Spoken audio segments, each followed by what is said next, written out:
When you hear the country Netherlands, you may usually think of windmills, bikes, and canals, but also milk and cheese. The Dutch have long been known for their strong dairy history and culture. For example, think of the famous 17th century painting The Milkmaid by Johannes Vermeer, depicting a Dutch woman who milks cows and makes dairy products like butter and cheese and putting milk into container. There is a reason why the Dutch prioritized livestock farming over agriculture. That was because the land itself, too wet for growing most crops but perfectly suited as pasture for cows. Thus, despite the significantly smaller land, the Netherlands is Europe's top 5 dairy producers. But when you are drinking your milk, have you ever thought, how does the milk from the cows arrive at your glass? To answer it, we can first find it in our closest source, grocery store. When you walk through the aisles of a supermarket, you can typically find two different types of milk, the regular one and the organic one. And normally, the organic one is more expensive than the regular one. For example, take a look at these two different products. If you look carefully, you will see that this biomilk product is 30% more expensive than the regular one. There is this little label also you can see called the European Quality Mark, known in Netherlands as EcoNL Europe, which means Dutch organic quality. You may wonder, what makes the price different? What does the eco label mean? And what are the environmental costs of conventional milk?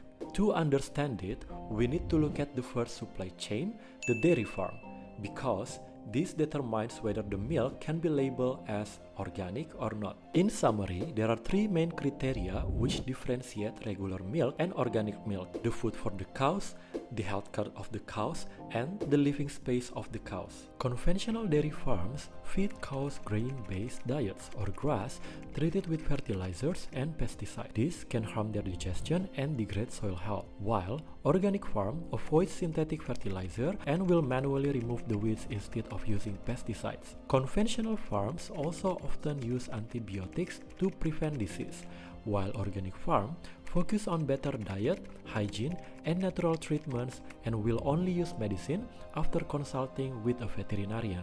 Finally, living conditions also differ significantly.